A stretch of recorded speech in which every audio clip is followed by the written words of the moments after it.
Hello and welcome to the T3 Handicapping YouTube channel. I am Chris from T3 Handicapping, and I'm here to go over the full card from Mahoning Valley on, let's see, what would tomorrow be? Wednesday, 12/22/2021. So, without further ado, let's go ahead and jump into things here. As I do at the beginning of all these videos, just a couple quick ways for you to find us. First of all, t3handicapping.weebly.com. That's the best place to find us. That's our website. You can go on there. You can get access to all of our picks. Your first day, access to the member portal is completely free. So feel free to jump in there and get a day for free. We've got a big card coming up the day after Christmas. That'd be a great day to use your free access day, and then after that it's just $10 for 30 days after that. So a great deal. And if you wait to get in after the holiday season, after Christmas, that should take you all the way through the Pegasus World Cup, and that would be included. We do have Gulfstream on our member portal. You can always find us as well on YouTube with videos like this. You've obviously found that by the fact that you're watching this. You can find us on Facebook. That would be T3 Handicapping Horse Racing. There you'll find a lot of exclusive content for our members. And then you can also find us on Twitter at Handicapping T3. So lots of ways to get connected, whether you're new to the channel or you're a returning viewer slash customer. Thank you for supporting T3 Handicapping. Don't forget to like and subscribe to the channel so that you're always up to date on the most recent information. So with Wednesday's card, we've got a few different tracks running. In our members portal, we will have Mahoning Valley. We will also have Gulfstream Park, as well as Tampa Bay Downs. So those will be the three in there if you're looking to play on Wednesday. But today we're going to be looking at Mahoning Valley specifically and seeing how we can play. So let's jump into our Mahoning Valley stuff for 12/22. And one of the things that you're going to notice is I went through right away and I marked how long these are. So one of the things that I really wanted to pay attention to was sort of how the track is playing. Now, the first three races, I believe it's the first three, are all going to be route races. And because of the card that took place on Tuesday, I don't have a lot of data, so I'm going to largely rely on the picks and what came out there. And then when we get into some of the sprints, I've got a little bit more specific idea on some things. So looking here, Mahoning Valley has been one of our best tracks over time. We're hitting over 80% with our top four picks. And so with that, we should expect here that the 3, the 4, the 6, and the 1 are likely to win 80% of races. As I went through and as I looked at this, I definitely like the top 2 selections as A horses. So I'm going to use Bear Path and It's a Man's World as my 2A selections. I particularly like the early run style here of the number 4 in It's a Man's World. It has the best overall speed figures. It's not by a ton, but it's by enough to where I like it. And if it's not that one, then I've got the second best speed figures as well. I do think that Dawn's Light is interesting. I'm a little concerned about the pace number. You can see we've got one horse that's going to, roughly have a 103 pace. And then Dawn's Light is going to be a 90 pace. That's a pretty big drop off. And closing really was not super successful on the day and tends not to be as we head into the winter months at Mahoning Valley. So I'm going to leave that one on my B line. I'm going to go with the 6 and 1 as B horses here. That covers everything in my grid. It covers all of my top selection horses, and it also covers our top 4, which, like I said, win 80% of the races at Mahoning Valley. Here it looks like in race number 2, again, we have another route race, which, like I said, due to the lack of data from Tuesday, I just don't have a ton of information on how to cull through some of this information to make sure that it's fitting the current track profile. When I look at this, I'm seeing, okay, pretty solid horses. It's going to be a slow pace. I like Beat the Dealer the most. I think Beat the Dealer is going to be up and near the front. I actually think Kissinger as well, even though it tends to like to run more mid-pack, I think could sit a little bit deeper. I want to make sure that I have both the 1 and the 6 on my A line, but I'm not entirely convinced that that's enough to get me home here. Obviously, you have three horses tied for the top speed figure. And then one of the things that I find really interesting here with this is this number four horse has a good rating here, as well as in the race flow, as well as in class.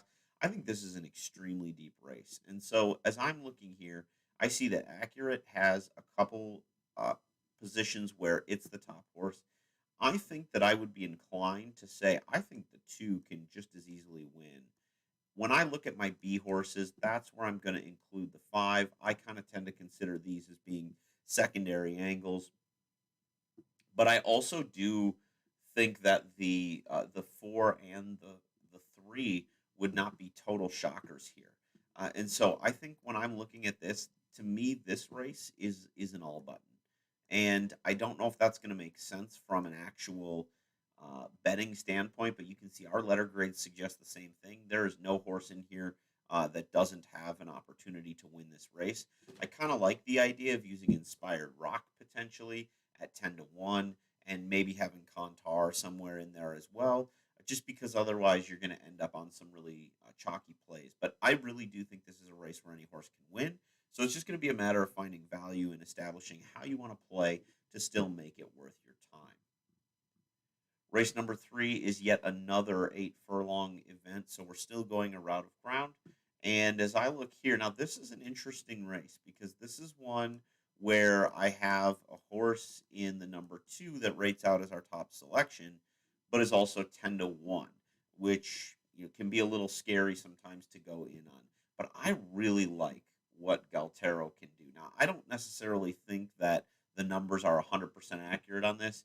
You can see here from our class level, this is not a great group of horses. This is our low level types, and so we're going to be looking for the potential for some upset, but this is a really inconsistent group. And so I actually like both the two and the three on my A line. I do think the two is very good, but at this level, some of it is just not, having a ton of racing under the belt and just really, some inconsistent runners. And so I don't feel comfortable taking a single in this spot. I do definitely feel the need to use the seven. Probably on the B line would be fine. I do think the horse, though, could win, especially when you look at the class number. There is a significant helper in class. And in fact, thinking about where we are in terms of our level, the fact that this one's run against better, I think I'm going to actually move that one up to the A as well. So now we get into sort of this next crew here, which is the 1 and the 6. And I actually would not be surprised if those horses were able to come through. You can see the 1 factors really well on race flow. The 6 has a really good pace number. So I'm going to take both of those on the B line and move on. I feel like at Mahoning Valley, my edge does not come in the route races. My edge comes in the sprint races. And that's where we're going to head in race number 4. And that's why I'm feeling much better about my opinions as we move into the second half of the card. So one thing that I did is I went back through Tuesday's card and I kind of tracked points. So I gave horses 2 points if they were the top horse in a category and won the race, and 1 point if they came in second or third. And what I found is that in sprints, this received 9 total points. In fact, 4 winners had the top speed number. This stamina box had 6 points, with 2 winners having the top stamina number. Two of the in the money finishers had it, and that's how we kind of got to that number. The class rating was helpful, 7. Jockey trainer didn't matter much. Mahoning Valley has a lot of parity, and that led to a pretty wide open race. This one had 5 points, 4 points, 2 points, 6 points, and 7 points from the rating scale. So as I'm going through and I'm looking at that, I'm particularly going to upgrade horses if they fall into speed, class, and rating. If I see a horse that sweeps all three, they're likely to be my top selection. When I come through here, to me, there are a couple of horses that are jumping off the page. First of all, you can see here I've got speed, record at the distance, and rating. Tic-tac-toe, 3 in a row. I love Half Legend to win here. Even though supposedly this horse is a closer, you can see this is a really tough level. it actually shows on my numbers that pace isn't going to be bad, that this horse could be very forwardly placed. I do think the other one you have to consider is the 6. Now, it's hard to go thin in races like this that are so low class. If I were going to use other horses, I would use the 1 and I would use the 2. But again, I don't necessarily want to be race flow. We did have 2 winners come out of that, and that's where the 4 points came from. So it very clearly does signal a winner.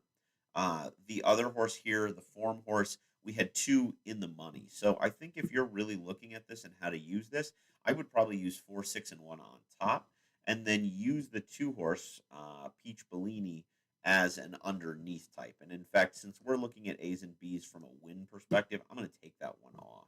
I don't have the 3 as coming up into a spot here to make a play at anything. So that's where I'm going to land there. I'm going to go 4, 6, and 1. The 3, Postcode Envy, makes me a little nervous, but not terribly. The 5, I would put in that same category. I'm just going to end up going deeper and deeper if I try and excuse everybody into it. Moving into race number 5, we have yet another sprint and another low class level 25 here. So again, as I mentioned, we're looking for horses that in particular show up sort of in these areas here: speed, class, rating.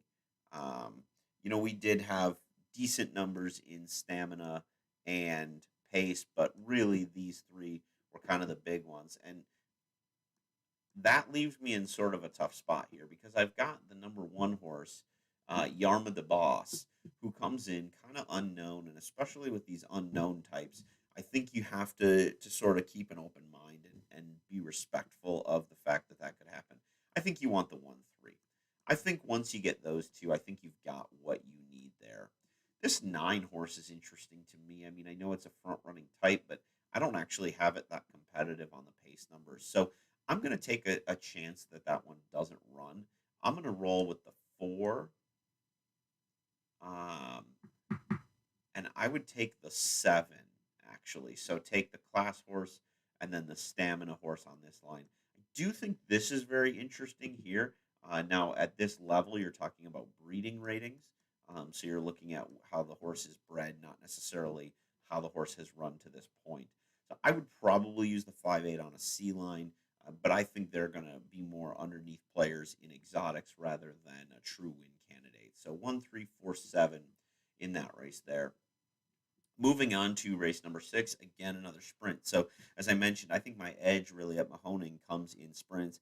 I may not play the first 3 races, to be honest, and just jump in at race 4 and just try and play the rest of the card out, avoid the routes altogether, and try and come into this card where I think I have the best advantage.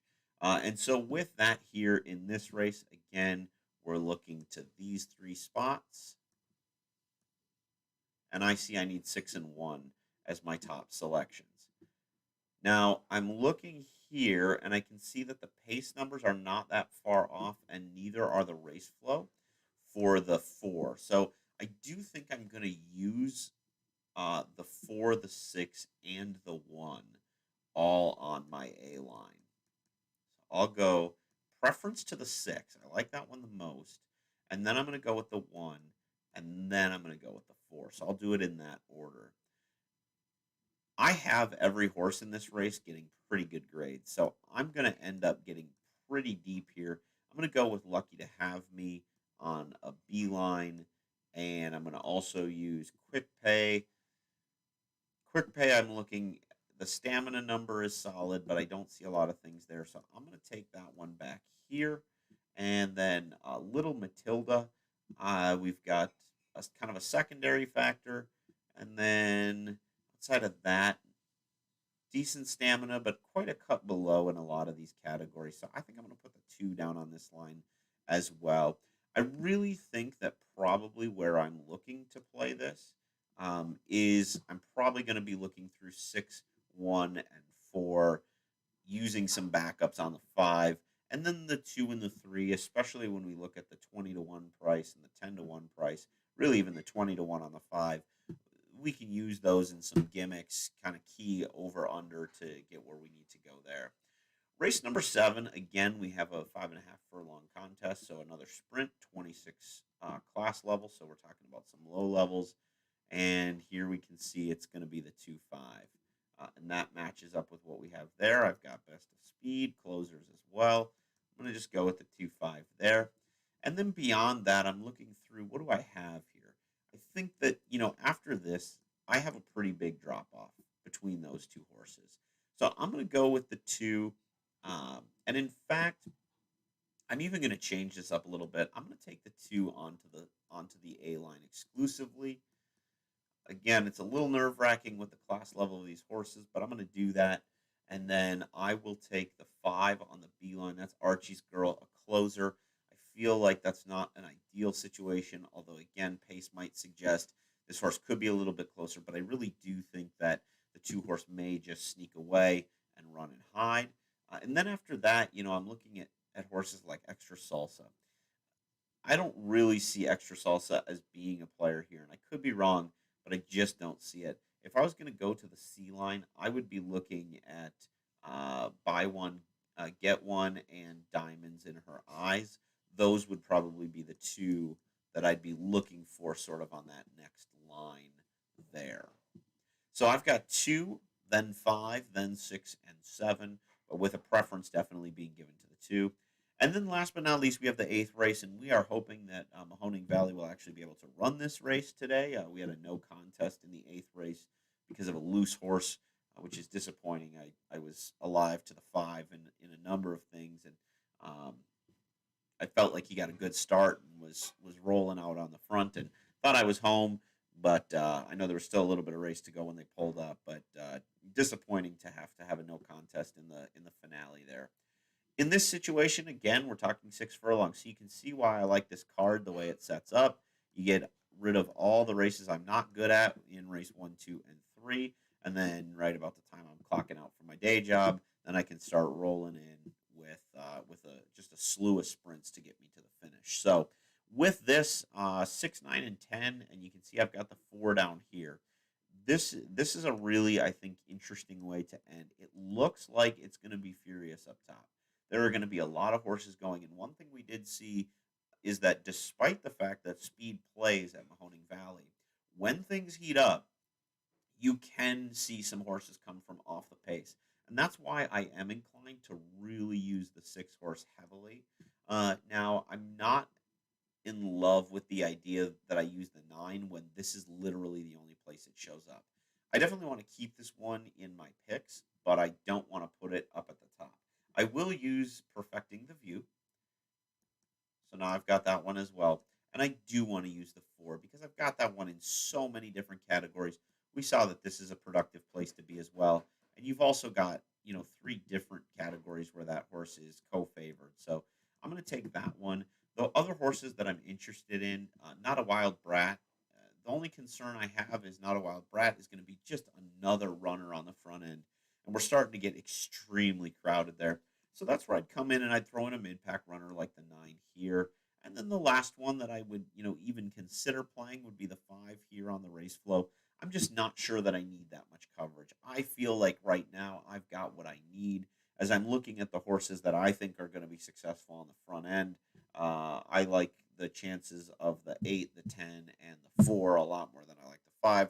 So that's where I'm going to go, and that's where I'm going to stay. So I'm not going to use any horses on my C line here. I'm just going to go with these 5 horses coming through. I'm going to play most heavily tomorrow, probably through doubles and pick 3s. I don't know how interested in the gimmicks I'll be. I think I'll stick to more of the horizontal wagers and hopefully build up some bankroll that way. So that's how we see the card at Mahoning Valley. If you want to get access to these race summaries that I showed here in the video, as well as our pick sheet, which looks like this for each of our tracks that's running tomorrow, you can head over to our website, t3handicapping.weebly.com. Sign up for the single day pass for free.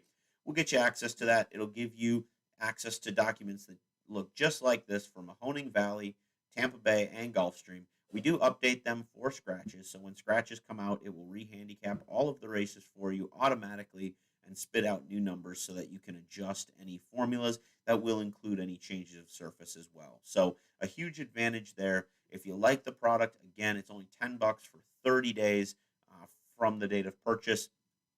And so you get plenty of value there. Uh, Good luck tomorrow at Mahoning, at Gulfstream, at Tampa. Cash those tickets.